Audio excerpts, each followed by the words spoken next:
हो, आज भगवान श्रीरामांचं दर्शन घेतलं, आरती पण केली, विधिवत पूजा पण केली आणि आशीर्वाद पण घेतला. आणि आज आमचा भारतवासियांचा आनंदाचा दिवस की खूप दिवसाच्या प्रतीक्षेनंतर भगवान श्रीराम आज अयोध्येमध्ये विराजमान होत आहे.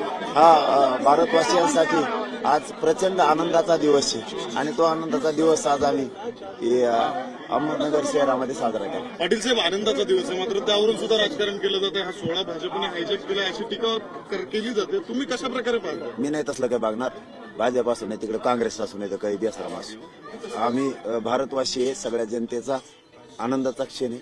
भारतवासियांचा खूप दशकांनंतर ही प्रतीक्षा आता संपली आणि जो आनंदाचा दिवस उगवायचा होता तो आज उगला आणि पूर्ण भारतवासी आज आनंद मोठ्या उत्साहात साजरा करताय. कारण हिंदू धर्माचा तो गर्व आहे, स्वाभिमान आहे आणि आज भगवान श्रीराम अयोध्येत विराजमान झाले आणि देशभर आनंद उत्सव साजरा तसा आम्ही आज केला. रामाकडे मागितले मराठा आरक्षण मिळावं म्हणून आज तुम्ही आता आरती झाली.